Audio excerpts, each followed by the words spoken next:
Hi, and thanks for joining us. You've met us here at Electric Mobility Canada's webinar on the Ontario election in 2022. We're joined by Shelley Brown, the candidate in York Centre, who will be able to speak to us from the Liberal Party platform in relation to electric mobility, to Cara Clairman. She is an EMC board member, president and CEO of Plug and Drive, and she is chair of the Ontario Pre-Election Task Force. And Emma Jarratt, who's the managing director at Autonomy, Canada's leading and only publication dedicated to the advancement of clean transportation and all the news related to that.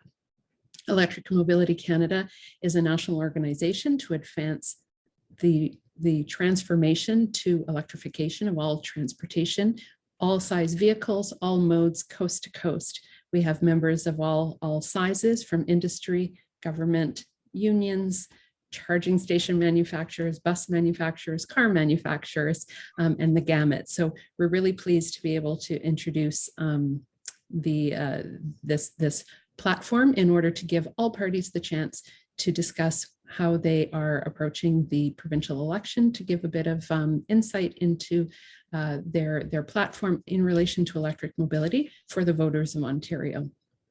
Before we begin, I'm just going to ask that those joining live don't share comments on social media. We will be releasing the video of this. It will be embargoed for now.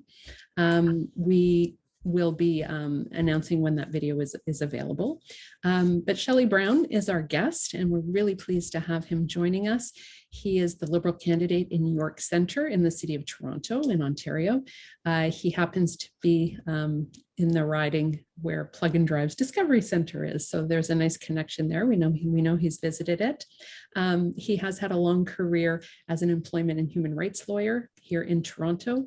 And I'd like to open the floor first to Shelley Brown to provide some opening comments, and then we'll open it to Cara and Emma, who will be doing the questioning as we go through, and we hope to keep this nice and conversational. So Mr. Brown, let me pass it over to you to get us started with some opening comments. Thank you so much. And you can call me Shelley. We want to be relaxed, that's what I was told. I am, as you said, a human rights and employment law lawyer. And that underscores my concern about how people are treated, the future in terms of fairness and equity. And I don't think that's far removed from the fact that climate change has a very profound impact upon how we treat each other, if you will, and in terms of our health and ecosystems in which we live. And climate change, without any question, is an existential threat. Every year, climate events such as hurricanes, droughts, floods, and forest fires increase in frequency and intensity. So if you just are alive and have your eyes open, you can see how how climate change and the environment are really significant and have a major impact on how we live, and therefore how we interact in many ways. Ecosystems, and with that food and shelter, are becoming more at risk, and extinctions of species is accelerating. So we know that all of these things are occurring, and it therefore becomes, I would suggest, an imperative that we focus on these particular issues in every aspect that we possibly can. And one of them, obviously, and is a major contributor to the climate change situation, is fossil fuels. And as a major contributor to to what we breathe in the air, cars are certainly a significant contributor to that.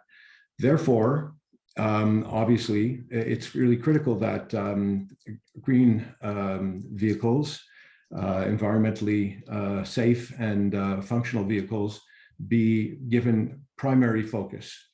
And that is something that the Liberal Party is very interested in and will be supporting going forward, because ultimately the green economy is going to happen, whether we like it or not, and I think that we should embrace it. and therefore we need to focus on that from a political standpoint. Great. Thank you very much for those comments.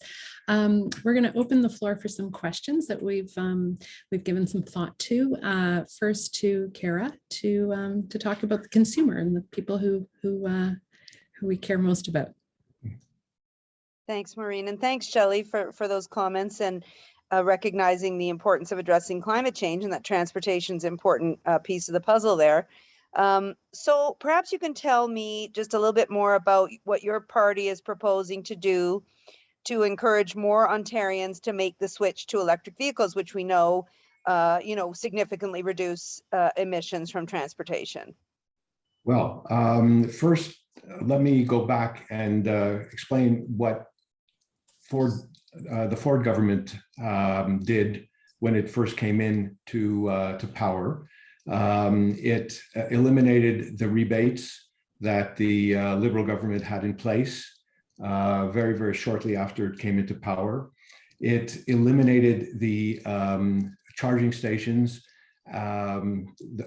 which the Liberal government had started to assist in, bless you, when it first got into power, and remove charging station rough-ins from Ontario's building code.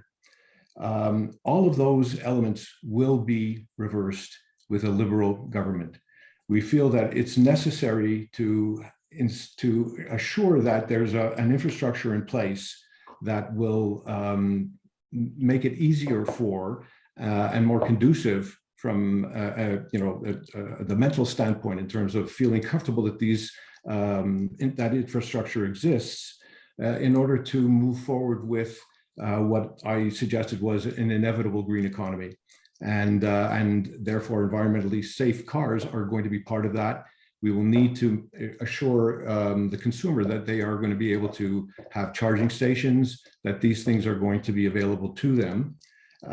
We are also going to reinsert or reestablish the rebates which were taken away. So we're going to provide $8,000 in rebates for for the sort of the basic models, the luxury models. We are going to provide $950 in rebates in terms of batteries that are necessary, so that those elements also are available and easier for the consumer to afford. And we hope by doing that, it will incentivize the consumer to think in terms of purchasing another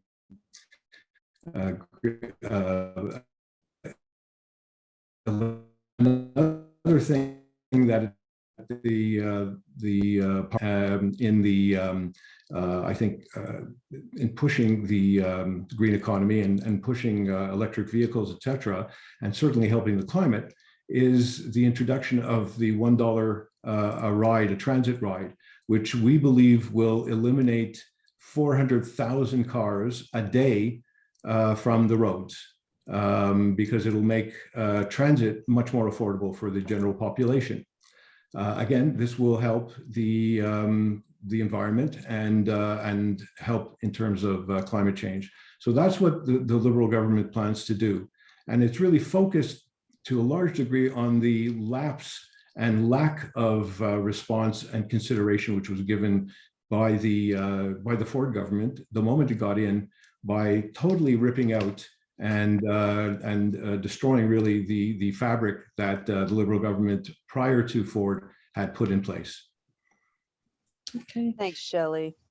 Those are really important steps, and glad to hear that that those are part of your platform. We've certainly got them as action items in our EV action plan that we've proposed through Electric Mobility Canada in terms of steps that need to be taken. Maureen, did you want to have Emma ask a question now? Sure. We'll come back to consumers in a moment, but maybe we'll send it over to Emma for her first question. Oh, Emma, you're on mute. Every time. every time. Sorry about that. No, I really appreciate the thoughts on the consumer side of it. Definitely a critical part of this. Our one of our main interests is in fleets as well, and helping businesses to transition to clean transportation. If you take a truck off the road, you can, the equivalent to taking several cars off. So the gains are huge to be able to get commercial fleets to transition. So does your party have any thoughts on how to help businesses afford and access the vehicles that they need? Well, our party is, as I said, dedicated to ensuring that this transition takes place. There is no question that that's necessary. The additional aspect, though, with respect to fleets and trucks and transport, et cetera, is that it also is critical from an economic standpoint. So the transition itself is going to take a little bit more time because we have to maintain the fleets as they are for the moment to ensure that product gets transported across the nation, across the North America, whatever. But without any question, it will be necessary in the not too distant future to make that transition at the same time.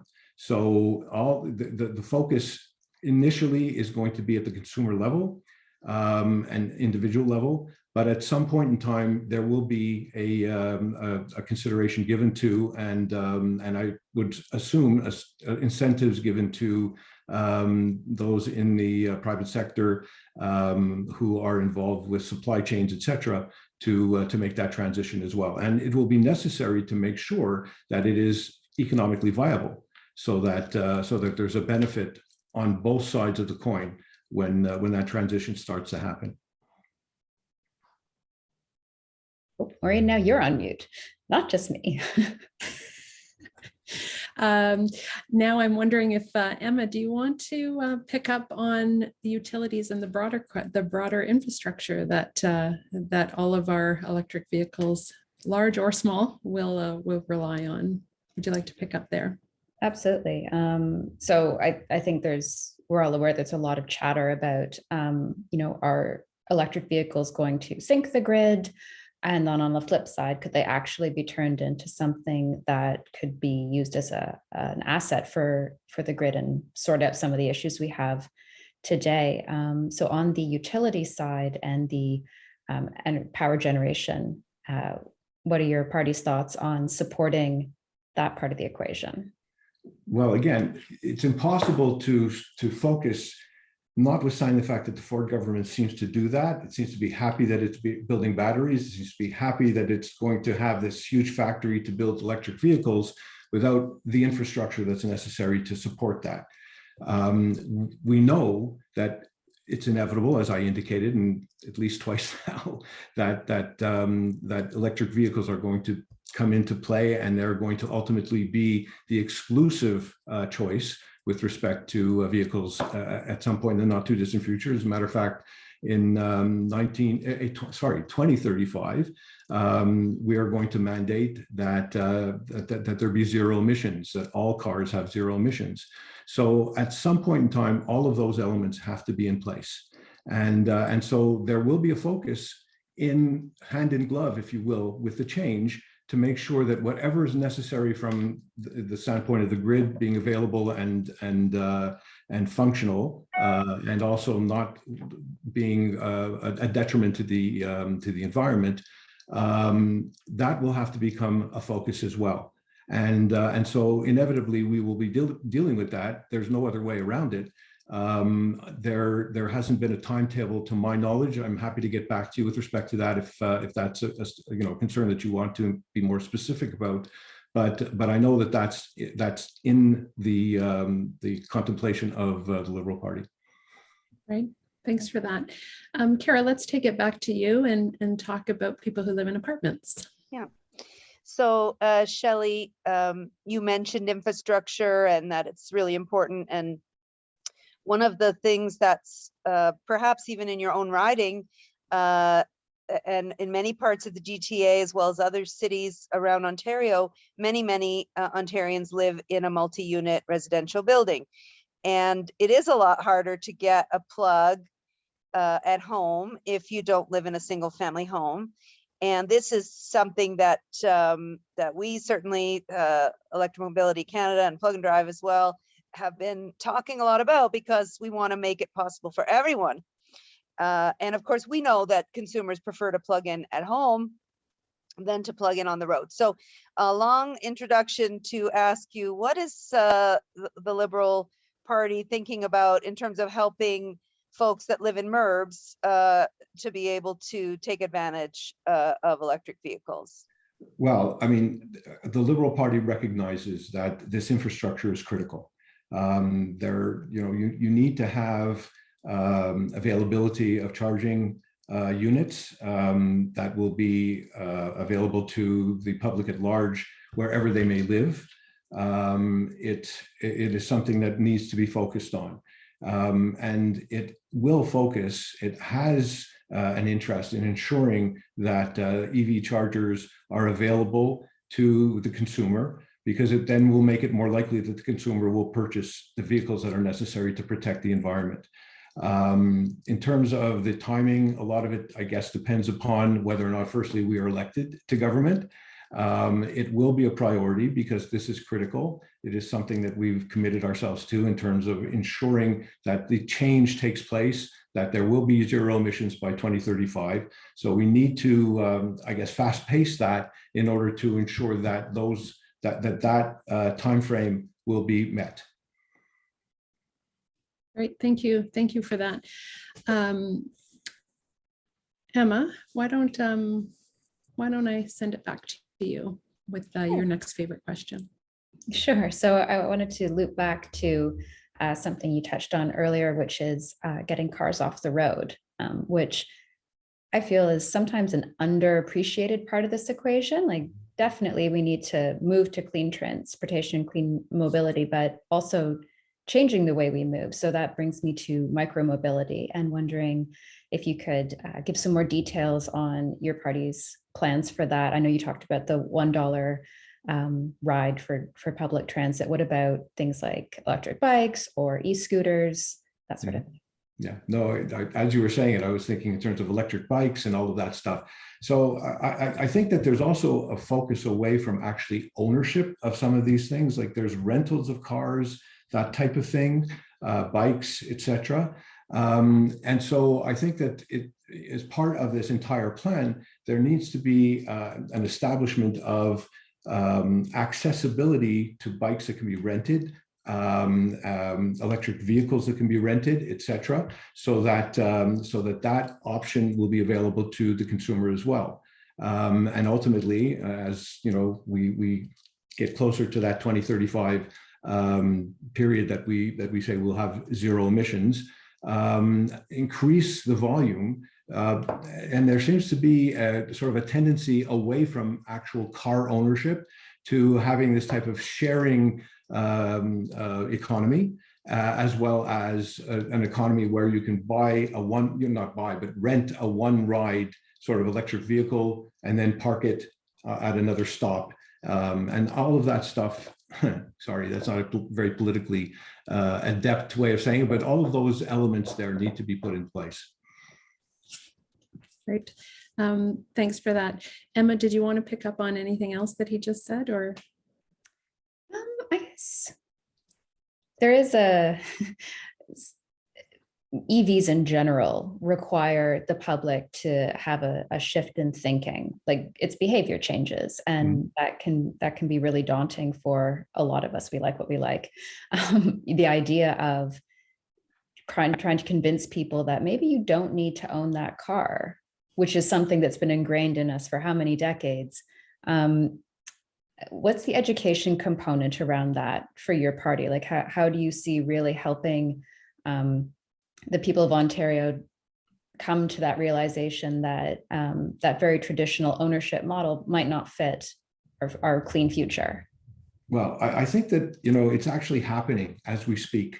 Fewer people are actually thinking in terms of owning a car. younger people, and believe me, I'm no longer in that demographic, but younger people tend to feel that it's not necessary for them to get a license, at this point in time. It's not necessary for them to have a car that's going to be sort of basically parked away in the garage or in a parking lot for 8 hours a day, when they can rent it when they need it. And therefore, so there has to be a sort of partnership with car companies and fleet modeled service providers that will allow for access to vehicles to be rented or shared, if you will, on an ongoing basis. So that is something that as this develops, there will be more interest, I think, in the increase in that type of an economy and that type of sharing concept. And I think that, and as I said, I think that that's actually starting at this point in time.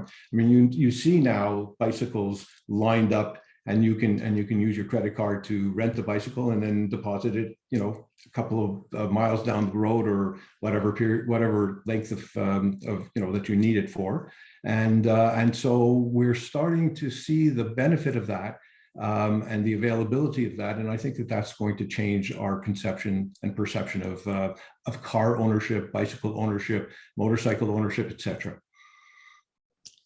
Cara, I have a question from the audience, but maybe before I go to that, I think I have to bring the consumer piece and the education piece back to you, because at the EV Discovery Center that Plug and Drive runs, you see more people who are literally kicking the tires of vehicles than anyone else. Do you have a follow-up question or something you want to explore there? Sure. So Shelley, you visited us at the EV Discovery Center, and you see that what we're trying to do is to help people understand them so they might consider one. You probably also know that, a lot of people aren't in a position to buy a new car, whether it's gas or electric. Used EVs play an important role. They're more affordable. Unfortunately, not as available as they once were because of supply. So I have two questions for you. I have a question of whether the Liberals have any plans for incentives on used to help perhaps a different demographic. And secondly, more of a question about availability, which is we're currently in a bit of a supply crunch when it comes to vehicles, and whether the Liberals have anything up their sleeve in terms of how to help with the supply of cars. Well, it's really interesting. The purchase of a car is not delineated in terms of whether or not it's new or used. And therefore, it's going to be difficult for me to definitively say that the $8,000 rebate for purchase of a non-luxury car will be available exclusively for the new car as opposed to one that's a used vehicle. However, I think it's fair to say that this is going to be sort of a changing ongoing initiative, so that whatever is necessary in order to ensure that this the outcome in terms of benefiting the environment is achieved will be considered by the party to ensure that that happens. I can assure you and everybody listening here today that the Liberal Party is committed to making this a reality, to ensuring that that the green vehicles, electric vehicles, are provided and will be available as widely as possible and as cheaply as possible in terms of any kind of rebates that we can provide, so that this happens. Because ultimately, as I said at the beginning, this is an existential threat, and any component of this threat that can be alleviated or mediated is something that we're committed to making happen, and to working with whatever partners are necessary to ensure that it will happen. That's great. We have a question from the audience, and if anyone else has a question, just pop it right in the Q&A chat box, and I'll read it to you. It's someone who's asking about utilities. So at Electric Mobility Canada, that's a question that we get sometime. Can our utility grid, can our power, can our distribution services manage the new onslaught of EVs that we're hoping will come? So here's the question, with a thank you for joining us. Can you talk about how an Ontario Liberal Party government will support distribution utilities with investments necessary to add redundancy and resilience to the grid with concurrent EV charging? So a question about the grid and the redundancy and resilience. And I wonder if you can comment on that. Yeah, you know, as I said, this is an evolving element of our economy. And so there are, you know, a lot of it will depend upon, you know, what the resources are with respect to, you know, the types of electrical grid that we need, the type of infrastructure we need in terms of charging these cars, as well as what the other elements of, you know, electrical needs will be at any given point in time. So there are going to be changing considerations that are going to happen over time. So to answer that question at this point in time, I think is a little bit difficult and perhaps is a bit premature. Again, I can tell you that this is a commitment from the Liberal government because it is a belief that it has to happen. It's not a question of whether it will happen, it's going to happen. And so there, in order to, you know, fulfill our mandate to ensure that this can happen in a way which firstly is productive, also protects the environment, and therefore becomes affordable, so that consumers, generally speaking, are going to be able to take advantage of these new vehicles. We will need to put forward or maintain a plan, and to keep looking at these considerations to ensure that there's a viability for the consumer in order to be able to use this in a way which will not hurt the environment, in a way which will not overwhelm the grid, and in a way which this will benefit everybody. Emma, do you want to pick up on the utility question or go to something else? I think we've canvassed utilities pretty well. Unless you have any thoughts to add actually on communities that are currently off-grid and building out the infrastructure so that they are connected. I'm thinking specifically of Northern First Nation communities where, you know, they're running off a diesel generator system and remedying that. Well, okay, so part of that is federal. We have to keep that in mind, but we would be partnering with the federal government to ensure that whatever is necessary in the more remote areas, in Indigenous populations, will be accommodated and will be serviced. The federal government has made plans and commitments to ensure that that bandwidth is available to Indigenous peoples, etc.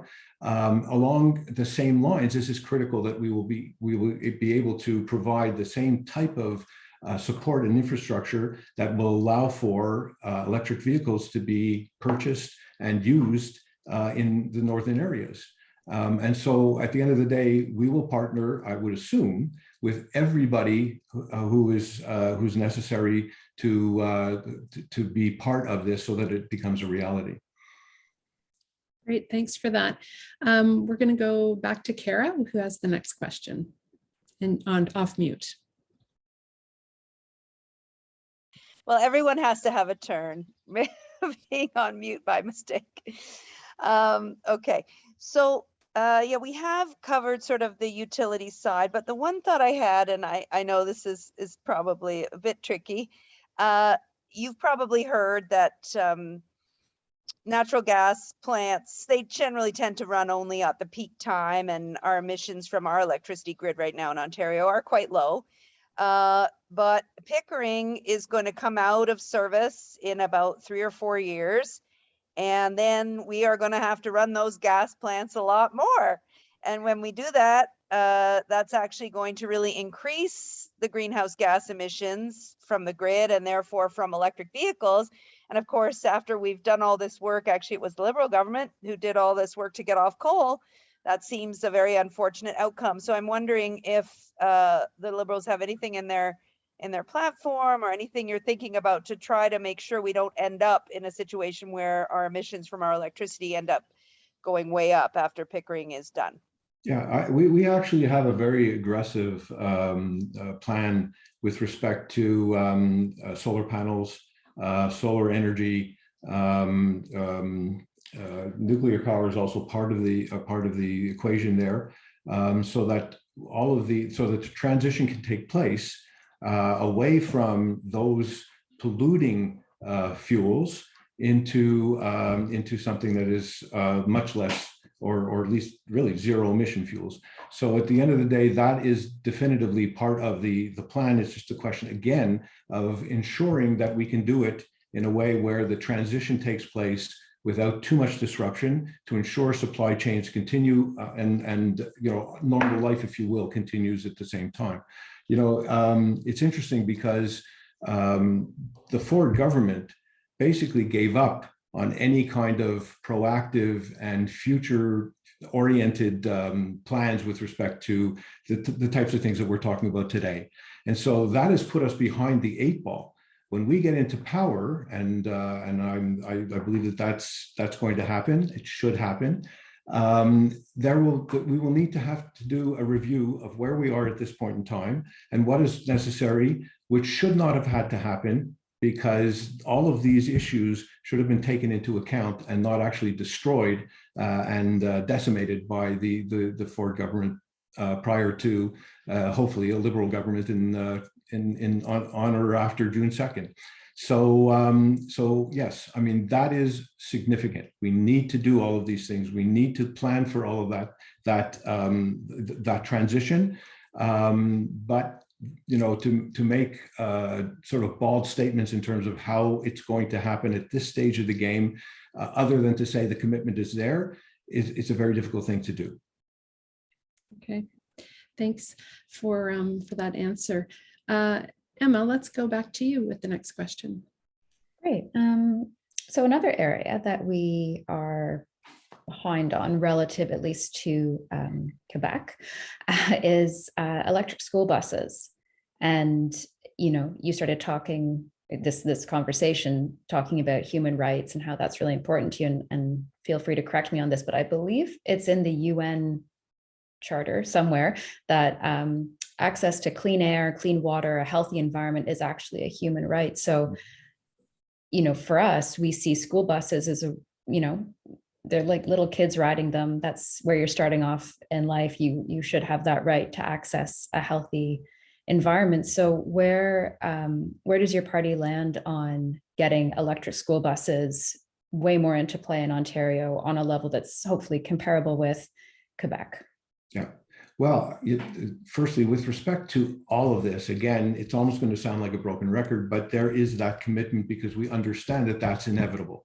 So to understand that it's inevitable and then to do nothing in order to plan for it and ensure that it happens would be foolish. And the Liberal Party is anything but foolish. We are going to look at the transition into electric vehicles with respect to every kind of vehicle that exists at this point in time. We are going to create zero emission mandates for medium and heavy duty vehicles. We are going to ensure that electric vehicles and equipment across the public sector are going to be zero emission. And we are going to electrify GO trains, public transit, and school buses. So we are going to do all of those things because that's, as I said, it's an imperative, number one, and because it's necessary for, as you indicated, and as the UN Charter has indicated, and I believe to be the case, or needs to be the case, for basically the human right of breathing clean air, drinking clean water, and having an environment that is safe for all. Great, thanks for that.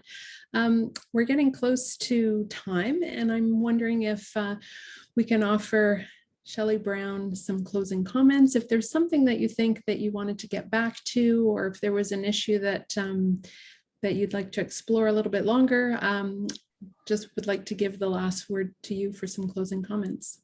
Well, thank you. Firstly, I want to thank you for this opportunity.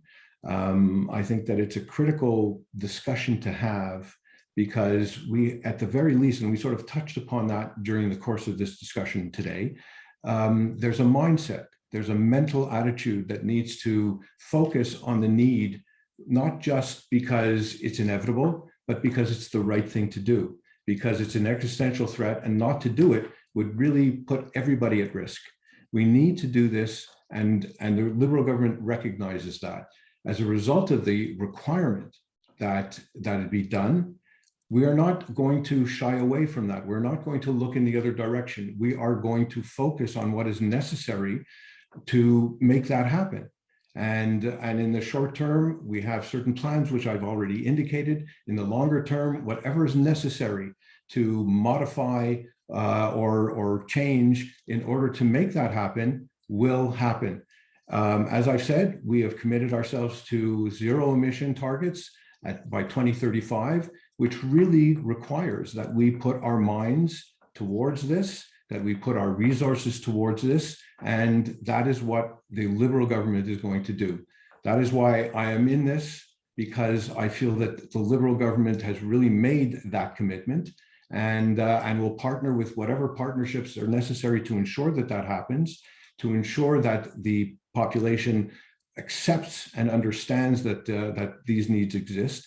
And just to sort of go back a little bit, with respect to the carbon tax, we talked about changing people's attitudes and you know, forcing them to look at things differently.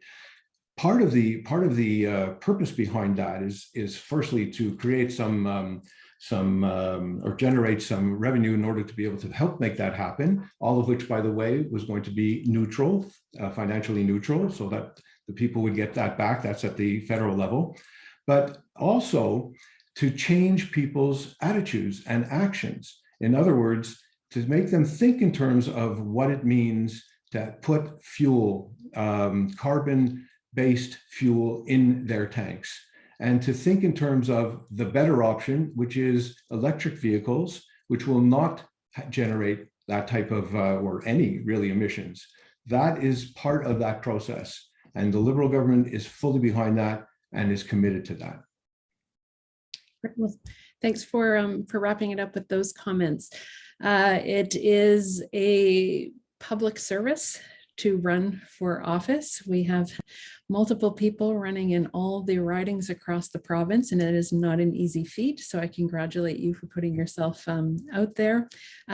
We are finishing this discussion with Shelley Brown, who is the Liberal candidate from York Centre. He's provided us with some excellent overview of the Liberal Party platform in relation to electric mobility. We've been joined by Emma Jarratt from Electric Autonomy, Cara Clairman from Plug and Drive, and thank you to the audience for your engagement and for your participation. Election Day in Ontario is June 2nd, 2022. The advanced polls are open now. I always like voting on election day if you can. There's sort of a little bit of excitement, and the democracy seems a little bit more lively when you go to your local polling station, but that's just me. Vote for the candidate that most sits with your values. Thank you, Shelley Brown, for your commitment to speaking to us today. And I wish you all a happy rest of the election. Thank you very much for joining us. Thank you.